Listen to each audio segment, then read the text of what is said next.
तो दोस्तों ये कहानी है एक ऐसी शिप बहरी जहाज के बारे में जो कि अंटार्कटिका के समंदर में फंस जाता है। इस शिप में 75 लोग सवार हैं और हमें बताया गया है कि ये शिप 133 दिनों तक इसी बर्फ के समंदर में फंसा रहा। तो मूवी की शुरुआत होती है और हमें यही बहरी जहाज दिखाया जाता है जो कि ऑस्ट्रेलिया की तरफ बढ़ रहा था। इस शिप का कैप्टन पेट्रॉफ है और पेट्रॉफ कैप्टन होने के साथ साथ बहुत ही अच्छा इंसान भी है। इस शिप में मौजूद इंसानों की जिंदगी पेट्रॉफ के लिए उसकी अपनी जान से बढ़कर थी। अब ये जहाज लहराता हुआ आगे बढ़ रहा था, लेकिन थोड़ा आगे जाने पर इन्हें पता चलता है एक बहुत बड़े बर्फ के पहाड़ ने इनका रास्ता रोक रखा है। ये जानने के बाद पेट्रॉफ सबको हुक्म देता है शिप को दाईं तरफ मोड़ लेना चाहिए ताकि हम बर्फ के पहाड़ के एक साइड से होते हुए निकल जाएं। तो ये लोग अपनी शिप को दाईं तरफ मोड़ लेते हैं और बर्फ के पहाड़ के साइड से निकल जाते हैं।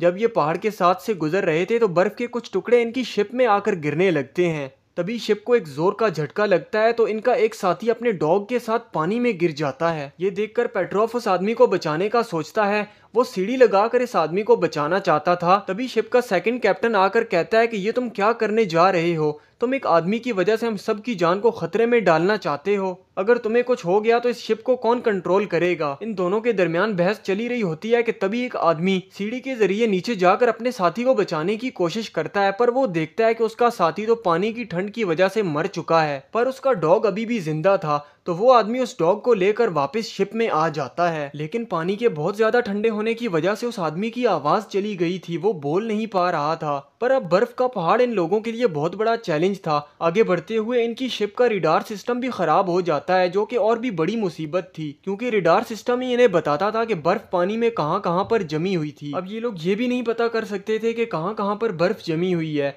ये जैसे तैसे करके बर्फ के पहाड़ के एक साइड से निकल तो जाते हैं, लेकिन अभी भी बर्फ का एक बहुत बड़ा टुकड़ा इन्हीं की तरफ बढ़ रहा था। तो जो शिप का सेकंड कैप्टन था वो इस सब का जिम्मेदार पेट्रॉफ को ठहरा रहा था, जैसे कि इनकी शिप का बर्फ में फंसना, इनके एक आदमी की डेथ हो जाना और बर्फ के पहाड़ का आ जाना। इसलिए वो एक रिपोर्ट बनाकर अपने हेड ऑफिस में भेज देता है। लेकिन शिप में मौजूद बाकी सब ये जानते थे कि पेट्रॉफ ऐसा जानबूझकर कभी नहीं कर सकता, क्योंकि वो बहुत ही अच्छा इंसान है। लेकिन जब इनके हेड को ये सब कुछ पता चलता है तो वो पेट्रॉफ को कैप्टन के ओहदे से हटा देता है और वो एक लेटर भेजता है जिसमें ये लिखा था कि जब तक कोई नया कैप्टन नहीं आ जाता तब तक सेकंड कैप्टन को ही इस शिप का कैप्टन बनाया जाता है। कुछ दिनों के बाद हेलीकॉप्टर की मदद से एक नया कैप्टन भेजा जाता है। तो जब वो हेलीकॉप्टर शिप पर लैंड करता है तो इंजन के गर्म होने की वजह से नए कैप्टन के सूट में आग लग जाती है। तभी सब लोग आकर उसकी आग बुझाते हैं और उसकी जान बचाते हैं। पर नया कैप्टन इस बात पर पेट्रॉफ का शुक्रिया अदा करने के बजाय उसे बातें सुना देता है। वो कहता है कि तुम एक अच्छे कैप्टन बिल्कुल भी नहीं हो, तुमसे एक शिप ना संभाली गई। नया कैप्टन बहुत ही सख्त और खड़ूस था। जब वो शिप के अंदर जाता है तो वो देखता है एक आदमी क्यूब के साथ खेल रहा है। तो कैप्टन उससे वो क्यूब लेकर बाहर जाकर बहुत दूर फेंक देता है।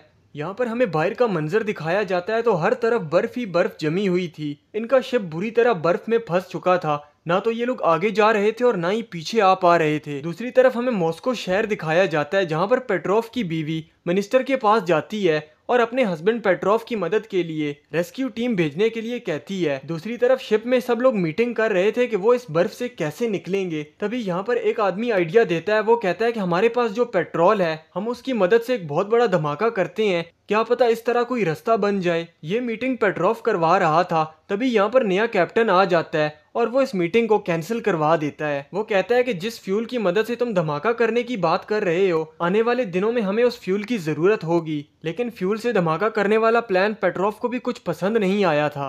नए कैप्टन की बातों से हम यहाँ पर समझ पाते हैं कि वो पेट्रॉफ को बिल्कुल पसंद नहीं करता। नया कैप्टन हर तरफ इमरजेंसी की खबर को फैला देता है कि इनका शिप बुरी तरह बर्फ में फंस चुका है। इन्हें शिप की लाइट्स को भी बंद करना पड़ता है और हर चीज को इन्हें बचाना पड़ता है, क्योंकि इन्हें नहीं पता कि कब तक ये इस बर्फ के समंदर में फंसे रहेंगे। अब पेट्रॉफ यहाँ पर कुछ सोचता है, क्योंकि वो ऐसी खामोश नहीं रहने वाला था। वो सोचता है कि आखिर कब तक हम यहाँ पर इस तरह बेबस होकर फंसे रहेंगे और मदद का इंतजार करते रहेंगे। इसलिए वो यहाँ पर फ्लेयर गन लेकर बर्फ की चेकिंग करने के लिए शिप से उतर जाता है। पर यहाँ पर उसे हेलीकॉप्टर का पायलट देख लेता है, लेकिन वो पेट्रॉफ से कहता है कि तुम फिक्र मत करो, मैं किसी को कुछ नहीं बताऊंगा। पेट्रॉफ जब बर्फ की चेकिंग कर रहा था तभी यहाँ पर उसे वही क्यूब मिलता है जो कि कैप्टन ने बहुत दूर फेंक दिया था। तभी पेट्रॉफ यहाँ पर एक बर्फ के गड्ढे में गिर जाता है और बेहोश हो जाता है। पर जैसे ही उसे होश आता है तो वो फ्लेयर गन को चलाता है तो हेलीकॉप्टर का पायलट उसे देख लेता है और समझ जाता है कि पेट्रॉफ मुसीबत में है। तो वो बाकी साथियों को लेकर पेट्रॉफ की मदद के लिए निकलता है और वो लोग उसे बचाकर शिप में वापस ले आते हैं। उसे डॉक्टर को दिखाया जाता है। यहाँ पर नया कैप्टन पेट्रोव पर बहुत गुस्सा करता है। वो कहता है कि तुम शिप से नीचे क्यों उतरे, तुम्हें ऐसा नहीं करना चाहिए था। पर पेट्रोव कहता है कि मैं खाली हाथ नहीं आया, मैं बहुत सारी इन्फॉर्मेशन लेकर आया हूँ। बर्फ का एक बहुत बड़ा टुकड़ा हमारी तरफ ही बढ़ रहा है, हमें जल्द से जल्द यहाँ से निकलना होगा वरना हम सब बुरी तरह यहाँ पर मारे जाएंगे। पर नया कैप्टन कहता है कि तुम्हारे पास क्या सबूत है कि बर्फ का टुकड़ा हमारी तरफ बढ़ रहा है। तभी पेट्रोव उसे वही क्यूब दिखाता है जो कि कैप्टन ने बहुत दूर फेंका था। वो कहता है कि ये तुमने बहुत दूर फेंका था पर ये मुझे शिप के पास से मिला है, उसी बर्फ के टुकड़े की वजह से ये क्यूब हमारे शिप के करीब आ गया है। ये बातें सुनकर कैप्टन को भी पेट्रोव की बातों पर यकीन आ जाता है पर वो उसे कुछ नहीं कहता और यहाँ से निकल जाता है। दूसरी तरफ सब लोग अपनी परेशानी को कम करने के लिए गिटार बजा रहे थे, तभी यहाँ पर नया कैप्टन आ जाता है और वो उन लोगों से गिटार ले लेता है और बाहर जाकर उसे तोड़ देता है और वो उन सब लोगों को शिप के ऊपर से बर्फ हटाने के लिए लगा देता है। यहाँ पर पेट्रोव जो कि कैप्टन रह चुका था वो अपने नए कैप्टन से कहता है कि तुम्हें इन लोगों के साथ इतनी सख्ती दिखाने की जरूरत नहीं है, क्योंकि मैं जानता हूँ डिफेंस मिनिस्टर को हमारी कोई फिक्र नहीं है, चारों तरफ से मौसम बहुत खराब है और हमें बचाने के लिए कोई नहीं आने वाला, इसलिए हम सबको एक साथ रहना चाहिए और इस मुसीबत का सामना करना चाहिए। अब हम देखते हैं कि इनकी शिप बर्फ से रोज बरोज ढकना शुरू हो गई थी और अगले दिन बर्फ शिप के अंदर आना शुरू हो जाती है और बर्फ के दबाव की वजह से इनकी शिप के नीचे वाले हिस्से में सुराख हो जाता है, तो बहुत ज्यादा पानी शिप के अंदर आने लगता है जिस वजह से इनका सारा खाना खराब हो जाता है और पीने का पानी भी। ये लोग जैसे तैसे करके सुराख को तो बंद कर देते हैं पर ये लोग बहुत ज्यादा डर गए थे, इन्हें लग रहा था कि अब ये जिंदा नहीं बच पाएंगे क्योंकि अब इनके पास फ्यूल भी सिर्फ 3 दिनों का बचा था और खाना तो इनका सारा जाया हो चुका है। पेट्रोव कहता है कि हमें ऑस्ट्रेलिया से मदद मांगनी चाहिए लेकिन नया कैप्टन इस पर भी मना कर देता है। अब जो शिप का सेकंड कैप्टन था वो सभी लोगों को नए कैप्टन के खिलाफ भड़का देता है। वो कहता है कि ये नया कैप्टन तो हमें मरवा डालेगा, अब हमें फ्यूल से धमाका ही करना होगा, हमारे पास कोई दूसरा ऑप्शन नहीं है। तो सारे लोग सेकंड कैप्टन की बातों में आ जाते हैं और वो जाकर नए कैप्टन को बंद कर देते हैं और ये सब लोग अपने काम पर लग जाते हैं। इनका प्लान ये था कि ये 5 टैंक फ्यूल की मदद से एक धमाका करेंगे और शायद बर्फ टूट जाए और इनके शिप का रास्ता बन जाए। पेट्रोव भी इन लोगों को समझाने की कोशिश करता है लेकिन ये लोग पेट्रोव की बात भी नहीं मानते और ये लोग धमाका कर देते हैं जिससे कोई फायदा नहीं होता, यानी इनका ये प्लान भी फेल हो चुका था और इन्होंने सारा फ्यूल भी जाया कर दिया था। ये सब देखकर नए कैप्टन को भी कुछ समझ नहीं आता कि अब वो क्या करे इन लोगों को बचाने के लिए, तो वो भी थक हार कर अपना यूनिफॉर्म पहनकर शिप से गिरकर मरने ही वाला होता है लेकिन तभी उसे पेट्रोव देख लेता है। पेट्रोव नए कैप्टन से कहता है कि तुम्हें ऐसा कुछ करने की कोई जरूरत नहीं है, हम सब मिलकर इस मुसीबत का सामना करेंगे और हमारी जरूर जीत होगी। शिप में मौजूद सभी लोगों को अपनी इस बेवकूफ़ी पर बहुत ही ज्यादा शर्मिंदगी होती है और वो जाकर नए कैप्टन के ऑफिस में उससे माफी मांगते हैं और नया कैप्टन भी उन्हें माफ कर देता है। दूसरी तरफ हम पेट्रोव की बीवी को देखते हैं जो कि एक बहुत बड़ी शिप लेकर इन लोगों की मदद के लिए निकल पड़ती है। तभी शिप में मौजूद सभी लोगों को पता चलता है कि एक बहुत बड़ा बर्फ का पहाड़ इन्हीं की तरफ बढ़ रहा है और जब ये लोग बाहर जाकर देखते हैं तो बर्फ में भी बहुत बड़ी दरार पड़ चुकी थी। अब इन लोगों की जिंदा रहने की कोई उम्मीद बाकी नहीं बची थी, इन्हें अपने सामने अपनी मौत दिख रही थी। पर पेट्रोव कहता है कि हमें हिम्मत नहीं हारनी चाहिए, हम इस बर्फ की दरार में ही अपनी शिप को चलाएंगे। पर बाकी सब लोग मना करते हैं, वो कहते हैं कि हम इस सब में मारे जाएंगे।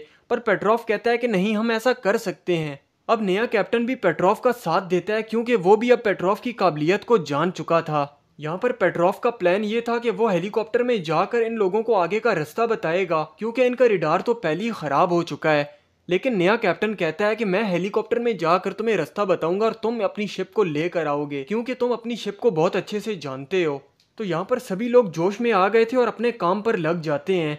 यहाँ पर नया कैप्टन हेलीकॉप्टर लेकर निकलता है और इन लोगों को रास्ता बताने लगता है और पेट्रोव बर्फ की दरार में अपनी शिप को चलाता है और बहुत बड़े बर्फ के पहाड़ के पास से बिल्कुल बचते बचाते ये लोग अपनी शिप को निकाल लेते हैं। शिप तो निकल जाती है लेकिन नए कैप्टन का हेलीकॉप्टर अभी भी वहीं पर था और यहाँ पर बहुत तेज हवा थी जिस वजह से नया कैप्टन अपने हेलीकॉप्टर को संभाल नहीं पाता और इनका हेलीकॉप्टर क्रैश हो जाता है। ये देखकर पेट्रोव शिप को वापस मोड़ने की कोशिश करता है लेकिन सभी लोग उसे समझाते हैं। दूसरी तरफ पानी में डूब रहे कैप्टन और हेलीकॉप्टर के पायलट तो बिल्कुल अपनी उम्मीद छोड़ देते हैं। वो सोच रहे थे कि पेट्रोव बिल्कुल उन्हें बचाने नहीं आएगा क्योंकि पहले भी एक आदमी को बचाने की वजह से पेट्रोव को अपने कैप्टन के ओहदे से हटा दिया गया था। लेकिन क्योंकि पेट्रोव दिल का बहुत ही अच्छा इंसान है इसलिए वो शिप को वापस मोड़ता है और इन लोगों को बचाने के लिए आ जाता है और यहाँ पर पेट्रोव की टीम भी उसके साथ आई थी और इन दोनों को जिंदा सलामत बचा लिया जाता है। अब ये सब लोग वापस शिप में चले जाते हैं और बहुत खुश थे क्योंकि इन्होंने बहुत बड़े बर्फ के पहाड़ से अपनी शिप को बचा लिया था